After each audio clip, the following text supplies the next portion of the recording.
Fala pessoal, bom dia, boa tarde, boa noite, dependendo aí do horário que vocês nos assistam. Meu nome é Rafael Belas, eu sou coordenador de produtos da Invest Smart e agora a gente vai fazer um bate-papo bem interessante sobre o mercado imobiliário e o mercado do agro.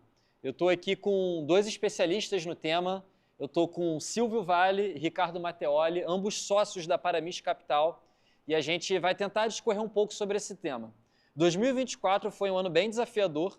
Para quem se lembra aí, a gente iniciou o ano com juros caindo, né? A expectativa era de que a Selic terminal fosse em 8%, 9%, alguns falavam 10% ao ano, e isso não só não aconteceu, como na verdade os juros voltaram a subir.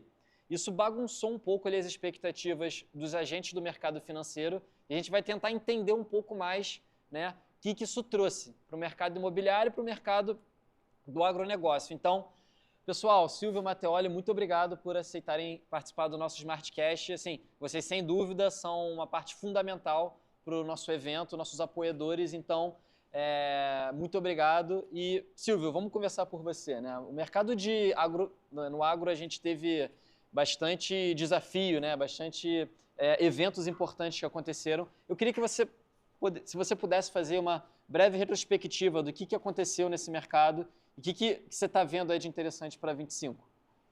Legal.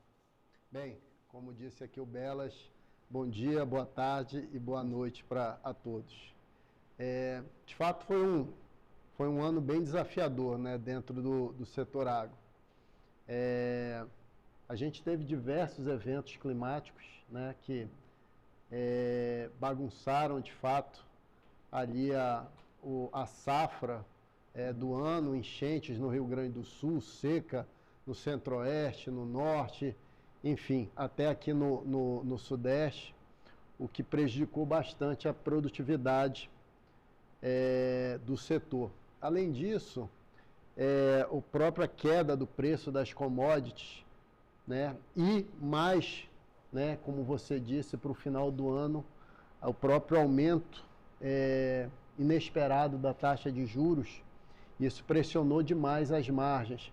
Óbvio que também não foram só eventos negativos, né? A gente teve uma super safra no ano, bateu todos os recordes, né? O próprio câmbio favorável, principalmente para o produtor que exporta, eu acho que amenizou um pouco, né? De qualquer forma, foi um ano difícil, né? A gente pode ver a quantidade de RJs que aconteceram no setor. Então, já falando, né, de 2025, eu acho que a gente tem expectativas, pelo menos ali, os 3 pontos aqui mais negativos que eu falei, eu acho que pelo menos 2 deles acho que as expectativas são bem mais positivas, né? Do ponto de vista climático, eu acho que esse ano a gente espera um clima mais ameno, o que vai propiciar ali uma safra ainda maior. Essa é a expectativa para o setor agro em 2025, que a gente tenha uma safra, né, com ainda mais produtiva, que bata um recorde sobre o ano a safra, né, 24-25, que foi muito boa, né? Bateu recorde. Além disso, a questão do preço das commodities, né? A gente tem visto, e a expectativa é que haja uma recuperação muito grande do preço das commodities. Isso certamente vai melhorar, vai pressionar menos ali as margens. Eu acho que ponto negativo continua sendo, né, principalmente para os produtores mais alavancados, a questão dos juros.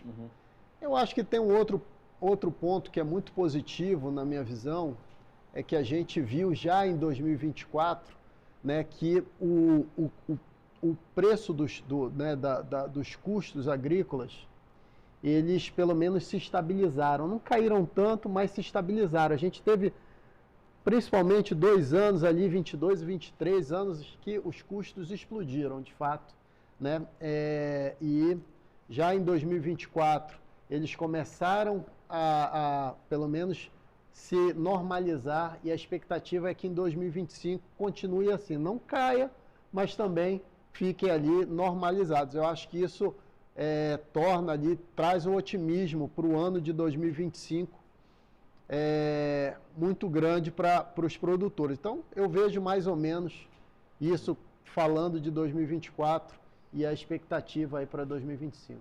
E Silvio, queria ouvir de vocês, né, enquanto Paramis, né, uma forma dos investidores acessarem esse mercado é via o certificado de recebível do agronegócio, né, o CRA. Será que você poderia explicar um pouco, assim, para quem não conhece muito bem, como é que funciona um CRA? O investidor que compra uma cota de um CRA, por exemplo, o que ele está, na verdade, ajudando ali por trás, a operação? Boa pergunta. O CRA, na verdade, é um título de crédito, né? Na verdade, toda vez, né, que uma empresa, né, do agronegócio, ligada ao agronegócio, ou a cadeia do agronegócio, por exemplo, uma transportadora que transporta soja para o agronegócio, uma empresa que aluga, né, silos, armazéns para, né, o produtor depositar ali o seu grão. Ou o próprio produtor, todos eles têm um lastro agro e eles podem, né, emitir, né, ele não emite diretamente, porque quem emite é a securitizadora, mas ele pode tomar dinheiro através da emissão de um CRA. Então, o CRA nada mais é do que um título de crédito, na verdade, que uma pessoa física pode acessar. Então, ele pode, né, um CRA de 50 milhões que vai financiar a MAGE, por exemplo, uma das empresas mais conhecidas aí no setor agro. O investidor pode comprar esse CRA e a grande vantagem de você comprar é que você é isento, né, de imposto de renda na hora, né, dos ganhos, né, dos juros que esse título ele traz para o investidor. Então, eu acho que basicamente é isso. E aí muita gente fala, poxa, mas o CRA não tem a cobertura lá do FGC, né? Que costuma trazer uma segurança quando você olha para as emissões bancárias. Mas essas operações eventualmente têm garantias reais por trás, né? Geralmente sim. Geralmente, né, esse tipo de título, esse tipo de operação tem a garantia real, geralmente de alienação fiduciária de terra, né, de fazenda, ou uma cessão, ou ainda a cessão fiduciária da própria safra daquele produtor, ou às vezes até a combinação, né, dos dois. Então, geralmente, quanto maior o risco da operação, quer dizer, quanto maior o risco de crédito daquela, a gente procura empacotar com mais garantias para trazer menos risco para o investidor. Ou seja, se houver esse empacotamento bem feito, de forma robusta, isso dá segurança para o investidor, né? Sem dúvida, isso traz uma segurança porque, eventualmente, né, se o produtor, o tomador do crédito tiver algum problema, a gente tem ali algumas garantias que a gente procura trazer para tornar, né, a estrutura mais robusta e diminuir o risco do tomador, né, na verdade, desculpa, do investidor. Boa. Agora, pessoal, queria entrar aqui na questão do imobiliário agora, ali, do real estate. Matteoli, na sua visão, né, a gente fez, né, painéis no ano passado falando sobre, né, mercado imobiliário, fundos imobiliários, né, de novo, o juro, na verdade, foi para cima. Dito isso, na sua visão, quais são os principais desafios que isso impõe nesse mercado? Bom, acho que falar de mercado imobiliário é muito amplo, né? A gente tem shopping, logística, residencial, comercial, loteamento. Então, assim, tentar focar um pouco mais no residencial, que acho que é o mais tangível ali para o dia a dia das pessoas, né? O mercado imobiliário como um todo, ele tem desafios maiores em momento de juros mais altos, como a gente está vivenciando agora. Né? Então, qual que é o impacto que isso traz para as incorporadoras, né? Que são, acho que, o principal player desse segmento? Você tem 3 mercados, basicamente. Você tem o de baixa renda, o de média renda e o de alta renda. O mercado de alta renda, ele é um mercado que tem pouca crise porque esse aumento de juros tem pouco impacto perante o patrimônio daquela pessoa, da capacidade de pagamento. O mercado de baixa renda, por mais que a pessoa, né, a pessoa física, ela sofra em momentos como a gente está vivenciando agora, tem muito subsídio do governo, né? Então, assim, tem um prazo longo, taxas subsidiadas, então ela consegue encaixar isso na realidade dela. O mais desafiador, na minha visão, é o mercado de classe média, né? Que, assim, que não tem o benefício ali que a classe média, que a classe baixa tem, e também não tem a capacidade de pagamento que uma classe alta tem, né? Então, esse acaba sendo o segmento mais desafiador ali, né? Nesse momento. Só que qual que é... E assim, e por outro lado, qual que é o desafio para as incorporadoras também? O INCC, né, que é o Índice Nacional da Construção Civil, esse ano ele está relativamente, consideravelmente mais alto do que o ano anterior. E nesses projetos de Minha Casa Minha Vida, baixa renda, você tem uma receita contratada e o desafio do incorporador é controlar custo. E você está num momento de pressão inflacionária, então, assim, é um desafio ele tem que ser muito eficiente, tem que entregar rápido, tem que vender bem. Então, assim, é um desafio para o incorporador, ele tem que ser bem organizado, né, para entregar isso. E isso também, esse acho que é um desafio que afeta todas as classes, mas ela tem um impacto maior na classe mais baixa. E aí, do lado, isso eu estou falando do lado da oferta, né, de novos produtos. Agora, do lado da demanda, qual que é o desafio? O crédito está mais caro, né? Então, assim, hoje os bancos estão muito mais restritivos, um crédito que eventualmente ele aprovava mais rápido, ele vai demorar mais.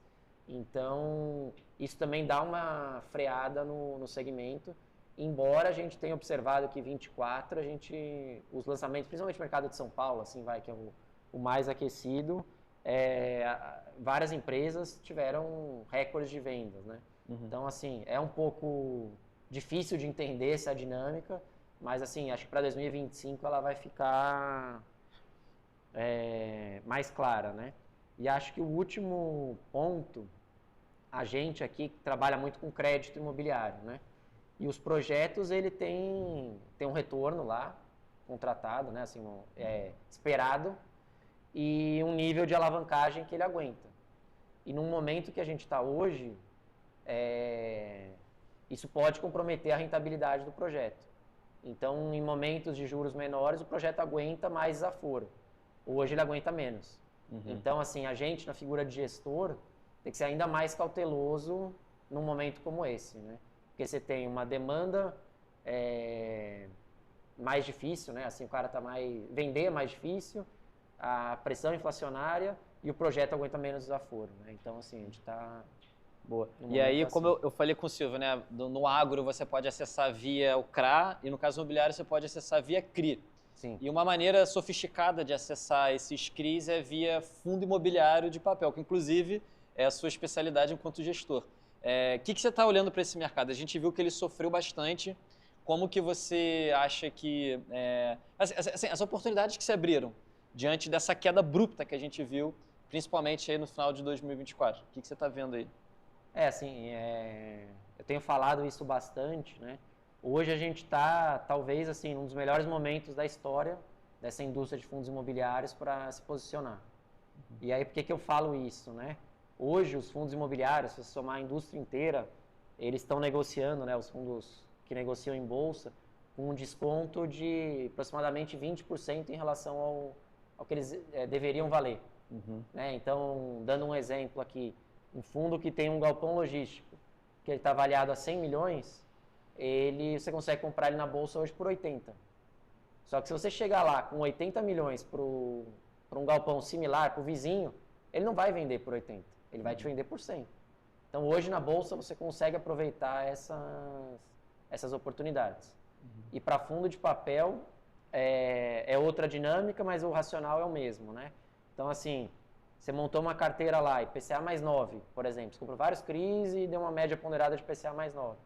Se esse fundo hoje negocia com 20%, 30% de desconto, que é o que está acontecendo, esse IPCA mais 9, né, a taxa implícita que você vai receber, é IPCA mais 15, 18, 20, aí vai depender, tem uma matemática a ser feita ali, depende de duration e outras variáveis, mas assim, na média vai ficar por isso. Então, assim, você está comprando uma renda que paga IPCA mais 9, só que você vai receber IPCA mais 15, 16 implicitamente, né? Essa é a oportunidade, e só um né? ponto, né? Além dessa renda, algum dia, né, algum momento, a gente vai ter uma queda dos juros novamente e esse desconto vai fechar, então você ainda tem a possibilidade de fazer um ganho de capital. E aí não só nos fundos imobiliários de papel, mas também uma forma de acessar, né? Os CRAs são os fiagros, né? Que é uma classe um pouco mais jovem, ela existe há menos tempo, mas também estão com um patamar de desconto bem grande. E aí, Silvia, também a gente vê que a maioria dos fiagros, os CRAs que eles geralmente são emitidos a CDI, né? É uma coisa, assim, curiosidade, é uma coisa que é do tomador de crédito, ele prefere, é uma coisa, realmente é uma dúvida que eu tenho, que eu vejo muito fiagro, né, atrelado ao CDI. Sim. Isso vem da necessidade enfim, As operações, de uma forma geral, que são atreladas ao IPCA, são operações mais longas, né? Então, quando você olha uma operação de BTS, que é atrelada, por exemplo, a um contrato de BTS com uma grande empresa, né? Uma empresa AAA, etc., são contratos que são indexados à inflação, geralmente a IPCA, ou até a IGPM, hoje em dia um pouco menos. Então faz sentido, quer dizer, você ter um risco, né, de volatilidade de taxa de juros no curto prazo, você consegue fazer a CDI. No longo prazo, operações de 10, 15 anos, necessariamente você tem que fazer, né, a IPCA. O que acontece é que o ciclo, né, do agro ele é bem mais curto. Né? Você planta, você colhe, você planta, quer dizer, em média, é um ciclo ali de 12 meses, quando não menor.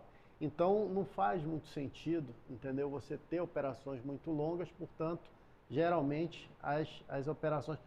E a gente tem, né, algumas operações de CRA indexadas à inflação, mas na grande maioria, de fato, a taxa de juros é indexada ao CDI, porque faz mais sentido, né? São ciclos menores, são operações mais curtas. E assim que é. E hoje, sobretudo, né, com as expectativas de aumento de Selic, de rendimentos, né? Sobretudo na Selic, hoje em dia é que os gestores estão querendo, de fato, emitir muito mais indexada aí ao CDI. E o imobiliário, né, Matteoli, por outro lado, é mais IPCA, né? Quando a gente fala de reajuste de aluguéis, né, tudo mais, o pessoal faz muito... Exatamente. Quando você fala de contrato de aluguel, né, ajustado por IPCA, todo mundo tem um contratinho de aluguel velar, né? Reajuste pelo IPCA, o IGPM. Ou quando você compra um apartamento, as parcelas são ajustadas por INCC. Tem diferentes índices de inflação, mas é sempre algum índice de inflação normalmente, né? E aí as operações que a gente vê em CDI, normalmente são operações mais corporativas, né? A empresa emitindo, mas normalmente a gente busca fazer esse casamento, né? Se o contrato é reajustado a IPCA, né, a dívida também vai ser reajustada.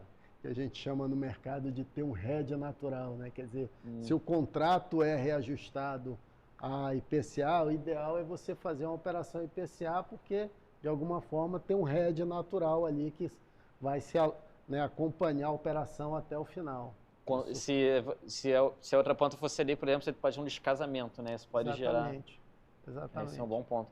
Isso é uma questão um pouco mais técnica, mas vocês que estão ali na gestão e estruturação certamente estão antenados nesse fluxo. Sem dúvida, a gente faz isso porque no final é uma coisa, é um ponto que você atende ao cliente tomador, né? Porque ele vai ter pouco problema de descasamento, dificilmente vai ter, né? E obviamente ao fundo, né? Ao nosso fundo que está ali tomando, ele também dificilmente vai ter problema de descasamento de indexação, né? Nos contratos. Exatamente. Bom, Silvio, Matteoli, super obrigado pelo bate-papo. Acho que foi bem enriquecedor. Acho que muita gente ainda talvez não soubesse, né, das formas de acessar os investimentos, o que tem por trás. Existe garantia real nas operações bem estruturadas e amarradas. Eu acho que foi bem esclarecedor. Super obrigado aí pelo bate-papo. A gente que agradece. Obrigado pelo convite. Bom, pessoal, nos vemos numa próxima. Um forte abraço e valeu. Valeu. Abraço.